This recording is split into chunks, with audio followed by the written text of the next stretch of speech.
Halt podcast. Let's go. You're dealing with an expert in guerrilla warfare. With a man who's the best. With guns, with knives, with his bare hands. A man who's been trained to ignore pain, ignore weather, to live off the land. Job was to dispose of enemy personnel. To kill. Period. Win by attrition. I mean, seriously, if we were to have our own episode of The Unexplained, that's what we should tackle. Yeah. What's really up with this dude sneaking into your house in the middle of the fucking night? Yeah, right. And then in my case, giving me COVID. Yeah, right. Giving you COVID. Which begs to ask the question, probably. What was he doing to me at night? Yeah, probably kissing you while you slept. Dude, he's not there for the cookies. You know what I mean? Well, not those types of cookies. Not those cookies. He's here for some other cookie. And that's a great way to start this show. Welcome back. As always, I am your raspy voiced fucking host, Denny Caballero. And today I have the honor of bringing you Liam Cogan, retired former Navy SEAL, now entrepreneur, veteran, advocate. So today we're going to be talking about taking that bold step into being an entrepreneur. When we leave the military, there are so many organizations, so many people that are going to tell you that you should do X, Y, and Z. But really and truly, everybody should take a knee and figure out what the hell you really want to do in life before you find yourself working at a cheese stick factory, hating your life and realizing that you really honestly just wanted to fucking, start your own farm or start your own fucking insurance business. Right. Liam, take it away. How are you today, man? Dude, I'm good. Right now, me and my chick are in Key West, parked the RV over by the coastline, and couldn't be better. I mean, the weather could be better, but that's what Santa does, man. He drops off some bad weather, breaks my phone. But no, dude, I'm good. I'm good. Yeah, it's I would imagine at first that idea, that type of life, could have probably seemed really scary. Yeah. Well, it's daunting to consider living in your RV. I mean, I remember when I was in the teams and, there was this offer like, hey, who wants to go to Hawaii to go do SDV? And I was like, fuck, dude, that sounds awesome. But I'm kind of scared to move, like, what do I do with my house? Where do I put all my shit? Can I really get this going and then fly out there and get another house? Like, dude, I was like, it blew my mind to even consider it. So I stayed. And the RV thing was really similar, man. We got the RV and we're like, yeah, dude, we're going to go on a couple trips. I can use this to go surf and in the Outer Banks and, stay there for a weekend if I have to. And then we just started spending like all our time in it. And then we got on the road and, so when I was getting out, to kind of go back to what you said, really, is I was getting out and I got an offer from, a cousin of mine. And he was like, dude, let's do this gym thing. Let's build some franchise crunches. It'll be fun. And, I got out of the military. I took my military mindset and I got right into a franchise corporation. And it was like, dude, this sucks balls. Yeah. Like, this is just like the military. Someone's telling me my good idea is a bad idea because they know better than me, but they're not backing it up. You got people who are the top dogs who are running gyms that aren't the best gyms telling you that their way is the best. And you're like, all right, man. I mean, and nothing to say bad about Crunch. Crunch gyms rule. Like, everywhere you go, they're doing a good thing with how they're franchising the gyms. But at the end of the day, it's just like, as a military person, I was like, yeah, dude, being a chief operating officer, fuck yeah, dude, that sounds sick. Like, that's what I deserve. Yeah. Okay, cool. That's a title I need. Yeah. Like, I'm the fucking man. And then you go and do it, and you're like, okay, well, this isn't the freedom I was looking for, So we subliminally buy the RV, and then it becomes our life. We get out of the franchise business, send it out to a farm in Colorado to help a buddy in need, and then we were like, dude, we kind of just live in this thing now. It's kind of sick, and we haven't gone back, man. I mean, before we got out to Colorado, we came down here to Key West, and it was like, I hope I'm not blowing up the spot, but it's $45 a night for waterside access in Key West. You can't get that kind of deal. You know what I mean? Yeah. So it's freedom. It's at the end of the day, it's freedom. But that concept seems so fucking scary when you are about to transition and you sit down and talk to these people that are telling you, well, you really need to get into contracting, or you really should be doing high stakes sales. That's where you want to go because you don't want to worry about money. And it's like, really, the main way to stop worrying about money is learn how to budget. Mm-hmm. Learning how to cut away from things that you don't need, because you really don't need 90% of the shit you pay for, but nobody's willing to talk about that. Everybody's talking about trying to sell you something, but no one's selling being an entrepreneur. Like, why was that something that drew you? Like, how did that journey begin? Man, I mean, just like everything for me, really, it just comes organically, like when something happens, I bite. That's kind of how I got into the military in the first place. But, it's like, I'm doing all these things I don't like. I'm like, shit, there's all these benefits out there. There's all of these awesome things that nobody told me. Right. I mean, I have a buddy who's in the Marines. Right. And, he got out, did what he thought were just like medical checks that you have to do when you get out, and then ended up getting like this VA disability pay. He's like, fuck, cool. Like I'm getting some money. And, come down the line, he didn't get service connected to the things he should have because he just thought he was going to a med check that he wanted to get done with, right? Like if you're going to a med check, you're like, get me out of here. I do not want to have the haircut and shave that I have to be in this facility right now. And, he got in, he got out, and then come down the line and he's got some serious emotional issues, some anxiety issues, some shit that's like really bothering him. And, we're really close. So we talk about it very openly, and I'm very open about everything. And I hope that helps people out. But, and then he has to push to get seen for anything. He has to push to get an MRI of his brain. And lo and behold, there's a fucking tumor there. You know what I mean? Oh, fuck. And so not only do you have this tumor that you know about on your brain, which is never like a good thing. It isn't inherently the worst thing in the world, but you're also having emotional issues, anxiety issues. And then you have to go through, all these different avenues to find someone who's willing to say like, oh yeah, you could probably change your diet and do some balance exercises, and it may change the way your brain composition is. It's like, what? Yeah. So certain things like that are huge, life-changing, right? But then it goes all the way down to the minute, which is like, hey man, there's this retail benefit that you didn't know about in that scope you just bought, or that thing you really wanted, or, the outdoor gear you really needed, whatever you need to kind of pursue your post-military dreams, or during the military, your leave dreams. You could have done it for cheaper, and we don't get paid a ton of money, dude. Like if you can get it for cheaper, you need to get it for cheaper. Fuck yeah. And you learn that when you get out, fucking man. Pro deals, bro. Pro deals. Oh my God. It's berserk. It's berserk what we're all missing out on because it's not easy enough to understand. I mean, we've all been there. We've all gotten something and been like, fuck, I know there's like a deal. And then someone comes in with the same shit. You get like some new Merrells, and then you show up into the team space and some other bro's got the Merrells on. He's like, bro, I got this fucking 60% off. You're like, yeah, dude, me too. Me too, bro. Dude, I swear I almost cried when Patagonia shut off the pro deal for soft guys. God, dude. That was... How many emails did you send? Did you send like 11 emails? Because I did. I was like, no, dude, but I've been to like this school and this school, so I'm kind of like a professional climber. If you thought about it, and they're like, not really. I found one loophole that gave me one extra year.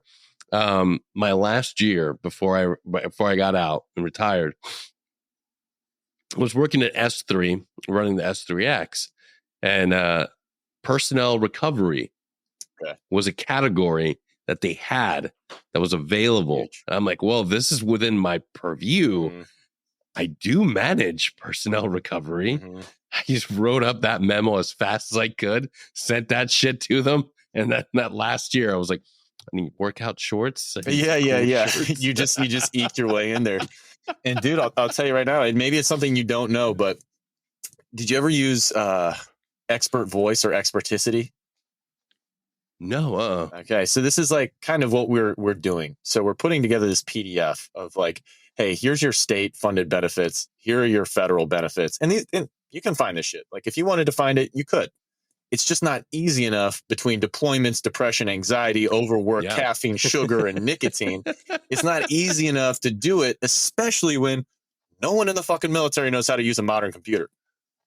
You know, so we're putting it all together and putting it in a PDF, and it's taking some time, but it goes through everything from federal to retail.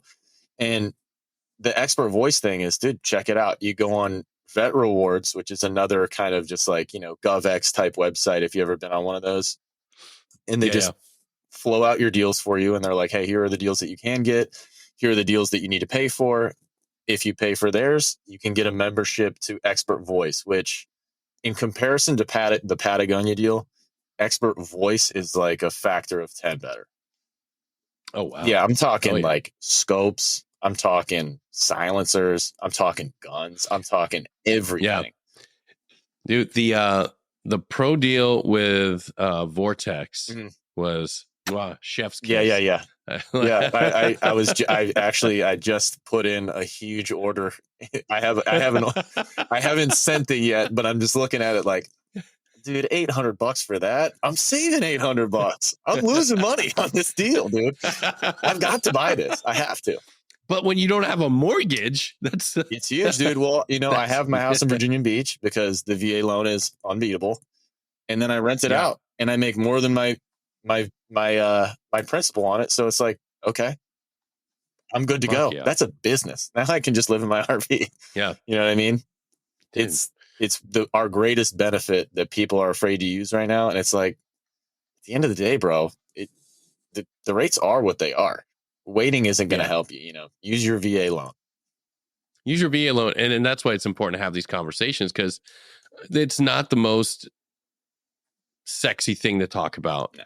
People want to live in the past. People want to always, and it's great to talk about those awesome memories. They generate great content online, and people love that. But that's not what I'm here for. Like, I want to appeal to the listener, to the guys like us that made it through the worst shit. Like, look, we can shoot the shit and talk about the worst days in selection or in Hell Week, but that's not going to help us or the guys like us who are looking for some new insight on how to survive in today's world. Because we made it through that shit. Yeah. That's awesome. But fuck, dude, like seeing other people succeed at things that I want to do or hearing about new things. There are guys right now that aren't going to college because they've been told that, oh, you're too old, you can't do it. It's like, fuck that. VR&E. Go to school. Yeah. Go. You've already conquered one amazing thing. Keep reaching for new goals. Keep reaching for new things. It just takes guys like us talking about that shit, talking about what we're doing now. Yeah. Because otherwise, people are just going to think that the best thing that they have to offer is what they did 10, 20 years before. Oh, right. That's bullshit. I'm glad you mentioned VR&E because people don't know Voc Rehab is such like this badass tool. It's like, oh, I don't want to go to school, man, because what the fuck is financial management going to do for me? It's like, well, first of all, you get a free degree. So it's like 45 grand and you get it for free. So it's a pretty valuable piece of paper. So if you don't want to do that, well, guess what, dude? What do you want to do? You want to dive professionally? It's like you already got your NAUI card, but do you want to be a pro diver? Do you want to fly planes? Do you want to do fucking anything? It's like you can use Voc Rehab for any course, essentially. I mean, within certain limits, within certain levels of disability rating, but dude, it's a flexible benefit. Super flexible. It is. And it's amazing for guys like us from the soft community. Because if you want to be a doctor, if you want to be a lawyer, the barrier to entry has always been money. The personal barrier to entry has always been time and age. You always tell yourself, I'm too old to do this, or I don't have enough time because I'm a father, I'm a husband, I've got all these other different requirements and things I have to do. But with VR&E, and if you have a high enough rating, you're going to get that doctorate. You're going to become that lawyer. That's written in the 38 CFR. I sat down with a friend of mine the other day, breaking that down because he's like, I want to be a doctor, but no program's going to pay for it. It's like, whoa, no. 38 CFR, read it. You're 100% combat. You get paid TRSC, 100% disabled. You get additional time. you will get that doctorate. You were a former fucking Navy SEAL. You were a former Green Beret. If that's your dream, if you really want to be a lawyer, you really want to be that doctor, they will pay for it. You just have to fucking show up, take the classes, and fucking get the grades. Like, dude, that's something we've all done before. That's though. it. Yeah. All you got to do is put in the time and effort. I mean, if you approach anything like you approach being in the team to team guy, think about it. You have no fucking phone. You're not hitting up chicks. Like, yeah, maybe you're drinking on days off and you're fucking meeting some chicks, but it's never what you're spending your day doing. You know what I mean?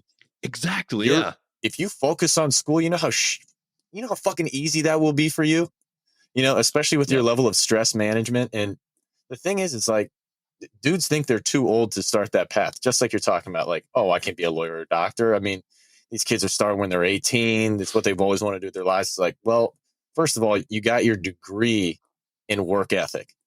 That's the hardest part of getting that degree. And then second of all, the person that your compatriot who went to that college program while you got in the military, if you got out anywhere within 14 years, they're still paying off their fucking loans, dude. Yeah. You know what I mean? They're working as an attending after 6 years of school. So you're looking at you're really realistically looking at about a decade before you start getting paid what you're supposed to. And the whole time you're barely paying off student loans unless you have access to a trust fund or something like that. And that's like separating us. That doesn't really count in the calculation. For a dude like you, it's paid for. You're good. You're starting in the same spot, except for you have insane world experience. Exactly. And it's being a leader within your community. That's the other thing that's really powerful that I'm really trying to champion and get people to think about. When you are able to knock out and it is a hard thing to do. It will be, but the greatest things in life are supposed to be hard. Anything that's free, anything that's given merits little value, right? You go through this hard school, you finally get that doctorate, become that lawyer, become that doctor. Now you're a leader in your community.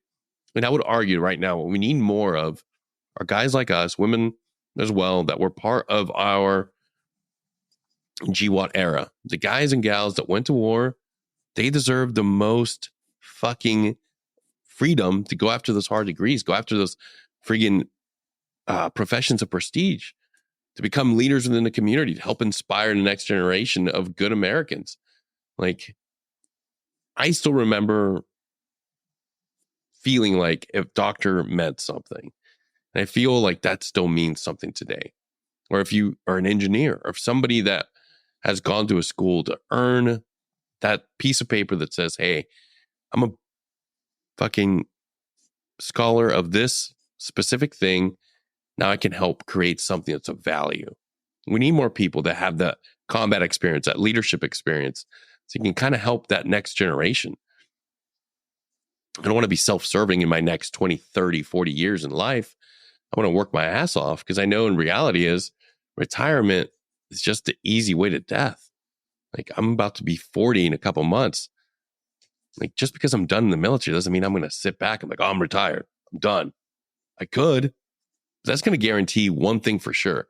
I'll be dead by 50, 100%. Or I keep achieving, or I keep driving and trying to achieve more. Like, that has been proven and has shown that people that consistently engage with a profession that they're passionate about, that drives them to get up and compels them to do something for others, they live to be longer. And I want to be an old, burnt out, fucking old dude that's done enough for his community that feels good about it, that has attained something. Because I feel like our service is not just like the keynote. It's like just a great stepping stone. But so many of our guys have been told this lie that, yeah, you're good. Now go make some really good money for the next couple years, stack more stress on your shoulders, and then burn out and maybe deal with suicide and anxiety dealing with this shit too. And it's like, dude, it doesn't have to be. Yeah, bro. It's brutal. I mean, especially for guys like us where you've had a couple TBIs and, you know, you get out and you may not have like your diet and your exercise plan kind of measured out to the level of success it should be. And you're transitioning into this new job and now everything's different. You got to learn how to use fucking Excel and PowerPoint and all this shit. And you feel all these barriers because you have these deadlines for this company. You're treating it like it's operationally like relevant. and you're worrying the shit out of yourself, and you're letting everything slip. And then you just think to yourself, what the fuck am I even doing? Like, what's the point even? What am I Yeah. really doing to succeed here? Who am I influencing? How am I bettering my community? And I asked myself that a couple of times. And doing the gym shit, it's like, yeah, okay, I can get behind getting people in shape. For me, getting people in shape makes a lot of sense. It's Yeah. one of it is the leading killer in human beings in America for the past, I think, decade or so, is Yeah, heart dude. disease. So it's like, okay, I'm doing something good. Maybe I can engage myself behind that.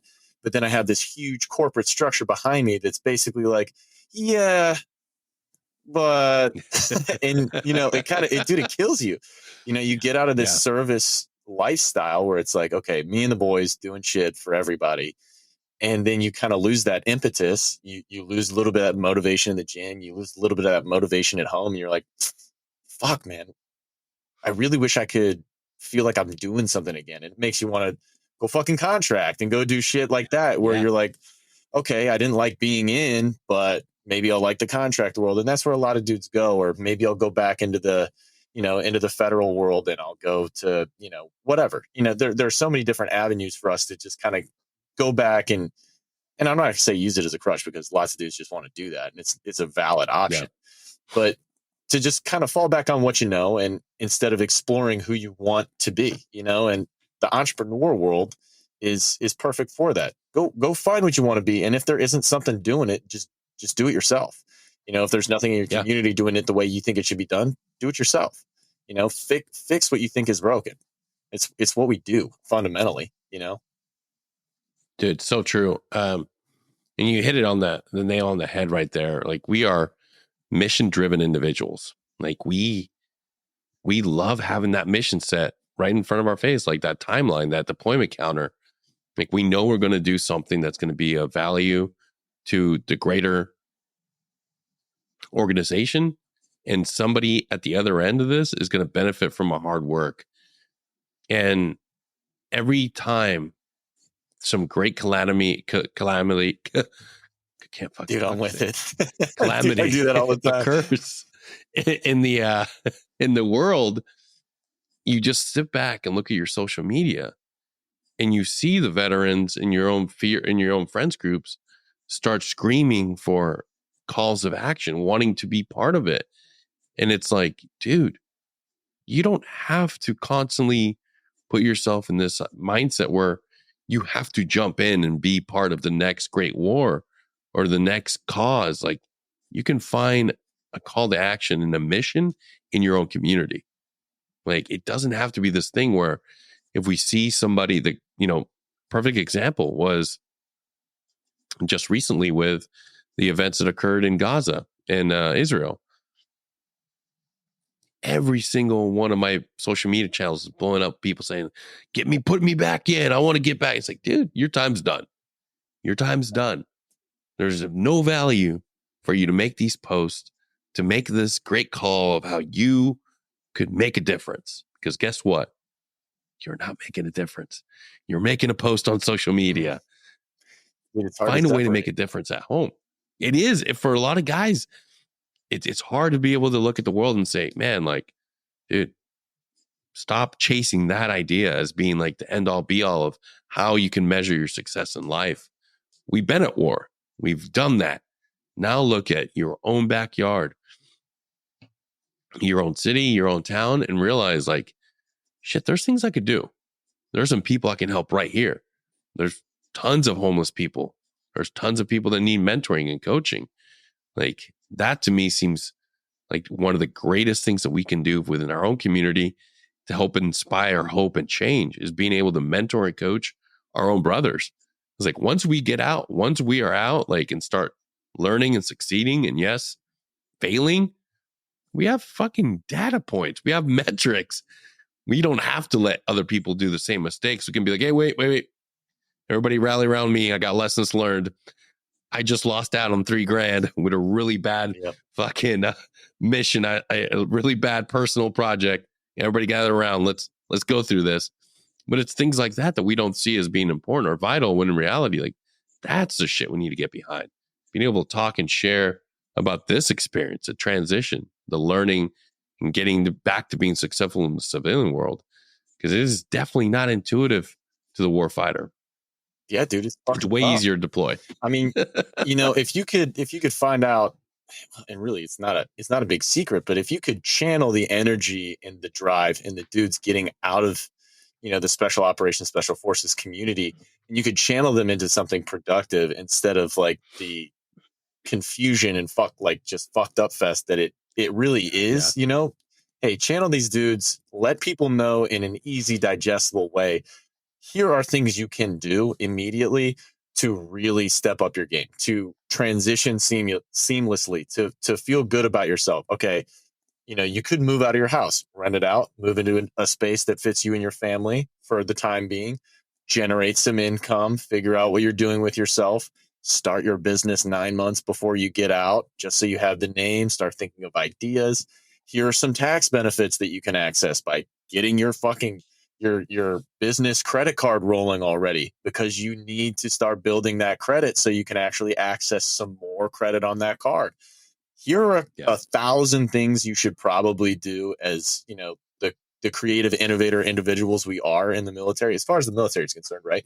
We're all listening to orders and doing the same thing and showing up to the same place, wearing the same uniform.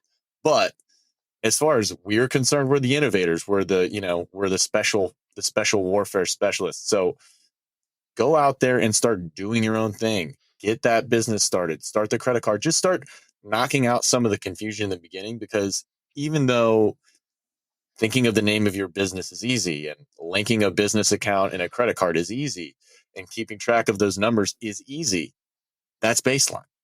You've just made a name. That's it. You do all those things, you make all the contacts, you do all that shit, you save all the things in one spot, you make a little PDF, a budget worksheet. That's step one. I don't want it to sound daunting, but you have to understand it. That's step one. You just did step one. Now you have a public name. That's it. Now you can go into the website. Building a website's expensive. Building an app is expensive. My idea is expensive. Talking to investors is confusing, and I don't know where to find them. Collaborating like this and podcasts like this and different forums, that's how we kind of can keep each other in check. But unfortunately, all these forums, LinkedIn is the only social media platform that I think is still credible in a way in which it actually wants to help people. Like, everyone likes to tell me when I say Instagram is a little bit of garbage, they're like, yeah, but I mean, I never would have learned how to slice a banana the right way if I hadn't watched. It's like, okay, yeah, fair enough. All right. I see the validity there. Moving on though, and then TikTok, they're like, yeah, dude, but I would have never understood how to strain spaghetti that way if I'd never watched TikTok. It's like, okay, fair enough.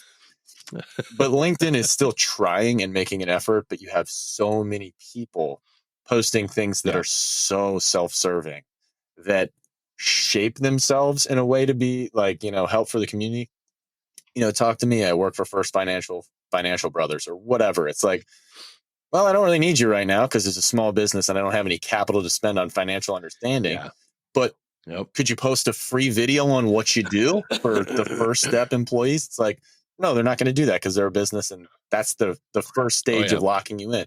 Whereas guys like us, it's like, hell yeah, bro, I'll tell you how to start your business and in what order you should do it and where you could get some extra funding and what courses you could take for free and what courses aren't free, but they'll get you in there. Like, there's so many things that we have access to that guys are like holding on to jealously. It's like, no, dude, spread that as fast as you can. You find a good deal and you get it to everybody else. We need it, dude. We'll flip the economy on our own. There's so many dudes out there who could be incredible entrepreneurs, but that first step in the right direction is the hardest. It's like, okay, I'm going to be independent. That's this little mental commitment. I'm going to do it on my own. It's tough.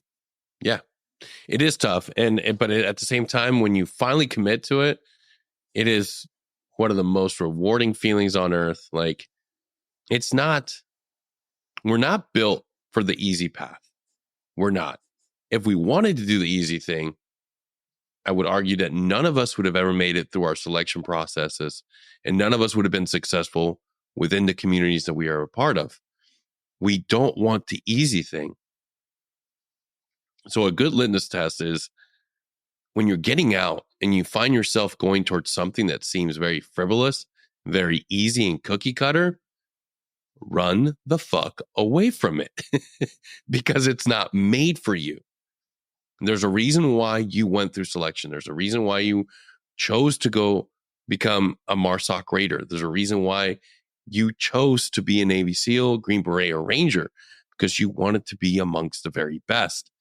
So if you find yourself running towards something that is so simple and doesn't challenge you, run the fuck away from you or run away from it. It's not gonna make you happy. Now, when you were going through your transition journey, when you had the idea like, okay, I'm gonna separate, I'm gonna get out, what were some of the things that you started working on?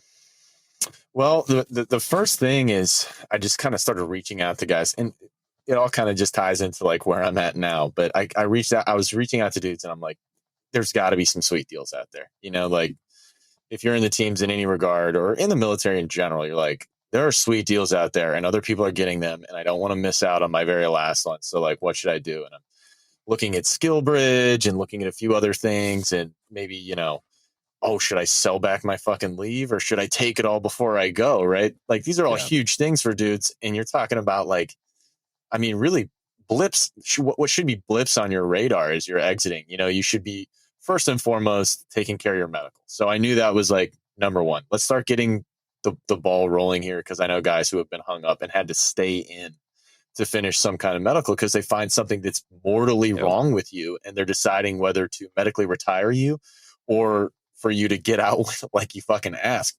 So that's what I wanted to get the ball rolling with first. It's like, okay, first and foremost, when can I start the medical shit? And, how is that going to go? And you kind of have to learn it on your own. I mean, that's really step one for anyone, or should be, is 6 months before you get out, you should start getting seen for everything and anything that has ever happened to you. MRIs, x-rays on every joint. Yes, those are bad for you to do all in a row, but this should be the only time you have to do that. And honestly, an MRI costs an insane amount of money if you don't get it covered by insurance. So get this insanely sophisticated technology working for you for the very last time that you can. So that's kind of what I started doing. Everything takes for fucking ever. Doing the hearing, getting fitted for hearing aids, like everything takes a fucking century. So getting it rolling 6 months early is always good. But then, you're like, okay, so what am I going to do next? Everybody's going to look into contracting. So don't blame yourself for doing it. Go ahead and look, go see what's out there. Do you want to get paid to be on a ship for 6 months at a time to pull in security for 5 minutes when you're going through like, Somalia for like the 5 mile stretch that you're relevant for 6 months at a time? Do you want to get paid to do that? Do you want to, go stand up, watch at some FOB in Afghanistan that sees no action? Are those things you want to spend your time doing? Maybe. Like you get paid, you do get paid good money, and there is a chance that something could pop off. You could potentially work your way up to finding some fucking lucrative, sneaky peeky contracts, guarding or standing up a diamond mine in Sierra Leone would be one. But, there's like 4 dudes doing it and they're hogging that, like if you're getting into contracting, trust me, there are a fuckload of dudes who are in contracting and they've been contracting longer than you. It doesn't matter if you were SEAL Team 6 for a decade. They don't fucking care, Yeah, I'm just going to, that just to me, that would be a no in my book. Dude, believe it or not, when I was getting out, I was like, if there was that, that's what I'd be doing. I've seen blood. Yeah. All right. You're not going to DiCaprio me. Well, I don't think we'd be as covert about it. You'd just be, instead of like in a suit, looking all professional and smart, running through the middle of Sierra Leone, you would just be like, fucking kitted out, like pointing your gun in everyone's face. Like, I need to get the fuck out of here. I cannot think about this right now. But yeah, I don't want to have to put diamonds in my prison wallet to make it across the board. I'm going to make it back, bro. I'm rich. It's like, dude, you sacrificed your literal asshole. But yeah, dude, like those are the things that I was looking for because, like my generation of dudes, there's like some good deployments and some terrible deployments. And that's kind of like the end of the GWAT era is like, yeah, you can get some cool ones or some shitty ones. And yeah, it all depends on your perspective and what you want to do with your career and why you got in or whatever. But if you want to really get after it, you get out and you're like, I haven't done enough. And so, yeah, maybe contracting is something you need to look into for your peace of mind. And I have a buddy who went from SEALs, went to go do the Delta screener to go go and get into CAG and screen positive. And then from his interview was like, I mean, I asked him, we're really close friends. And I was like, how did it go? And he was like, it was cool. These guys aren't really like me. And I didn't feel like I would be friends with my instructors. So maybe this isn't like, maybe I don't want to do this at any means necessary, with any kind of person, with any, and that kind of helped him dispel the myth of contracting. Like, do I want to go over there with, some dude who was a CS who bought a kit? Maybe not. I don't want to go over there with some fucking cook or some guy like that. And I'm not saying there's anything wrong with that, bro, but I am saying that there's a certain companionship that you're looking for. I think more so than you are looking for like the hitter aspect. Like, you're looking to do it together as brothers. And there's a lot of shit that we can do like that, So I looked into that world, right? A long explanation to say I looked into that world and I was like, okay, if something happens, if one of my buddies gets into something, or we can do something that makes an impact that I'm interested in, then okay, yeah, like I'll do it. I'll get my kit squared away. I'll go get it over the range, and I'll get squared away to go do what I'm supposed to do. Otherwise, I need to explore other options. And what are the best options to me? Entrepreneurship. There's an awesome program that started up from one of my buds instructors at UCLA, where they're kind of pairing great entrepreneurs, powerful CEOs who have come from our community with a cohort of American SEALs and Israeli SEALs, and just having like, oh wow, super cool program. The experience was really legitimate. You do a week in California, you do a week in Israel, and you kind of just exchange ideas, meet new people.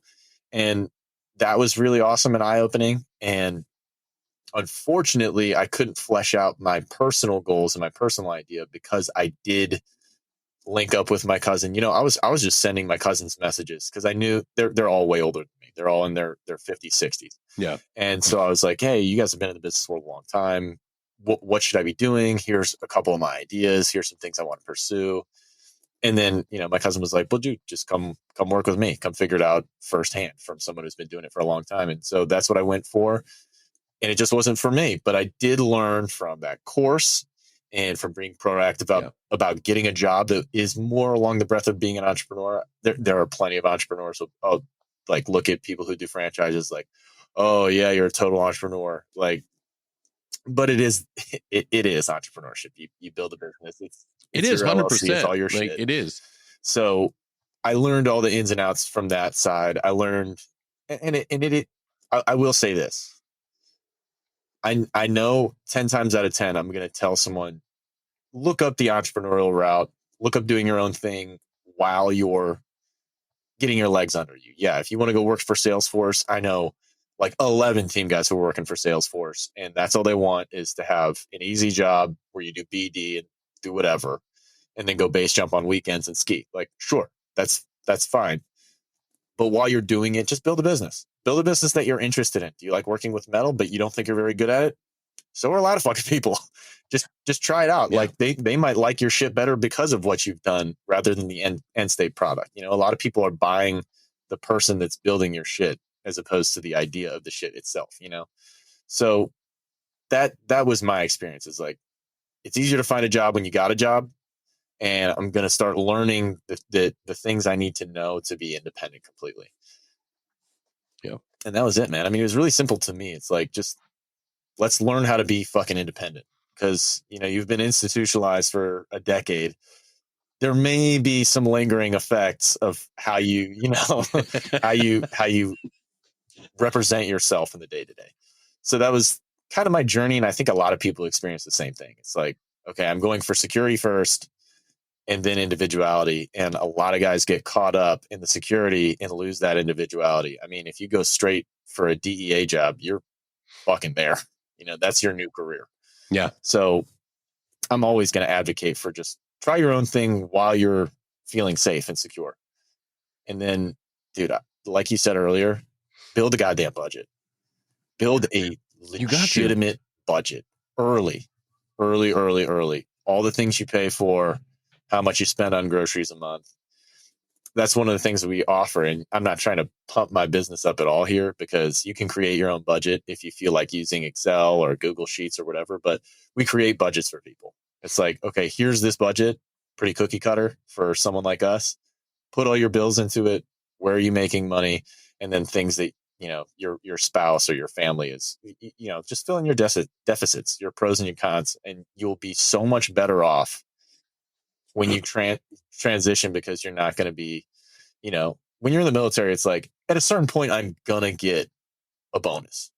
So I may go into some debt, but I will get out of it because I'm going to re-enlist and I'm going to make like 40 grand. Sweet. Yeah. And a lot of people depend on that. And you when you're in the civilian world, nobody's going to kind of dig you out of that hole. No, it's all on you. And that's the thing that we have to understand. You can be more successful by taking those few steps before you get out to just learn how to be fiscally responsible, which we aren't. Not even close. Learn how to budget. Learn how to live without frivolous things that you don't need. Do that hard work up front, and that takes away 90% of the stress, the financial burden. Now you can focus on actually dreaming and thinking of what you really want to do, rather than stressing about having to get that job. Because if you stress and you're worried about getting that job, you're going to go into something, the first thing that throws, that comes your way, that throws you a reasonable salary, and you're going to be like, I'll take that. Right. Then you're going to be miserable. Or you're going to be hooked for it because you're got outstanding credit card bills.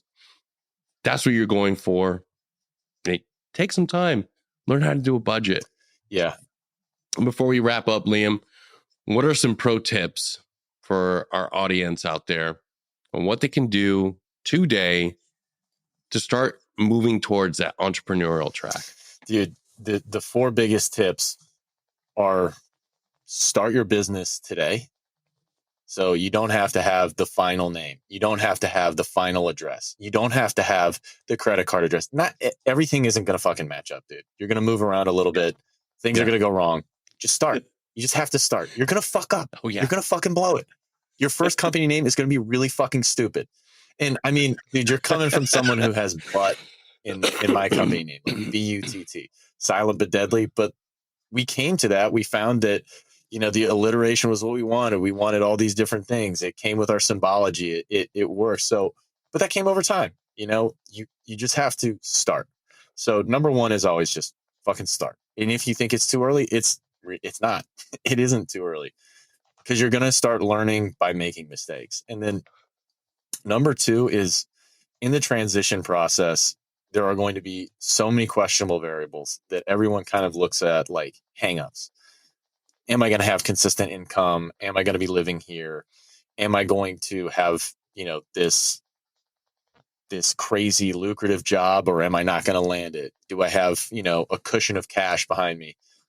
The most important thing is just to get proactive. Like we've been talking about, build a budget, understand where you can and can't spend, and then kind of start bringing your spending down in that 6-month period. You start going to the doctor, start bringing your spending down to see what you actually need, because it's insane how much money all of you I know are spending on fucking beer. Like you are going out to the bars every weekend, and that's like $300 a night, $300 a night, $300 a night. You're talking about like $1,000 a week. You're talking about $4,000 a month. Insane. It's like part of your whole budget is to spend money like that. And once you eliminate it, you're like, oh shit, where did this disposable income that I've never had before end up coming from?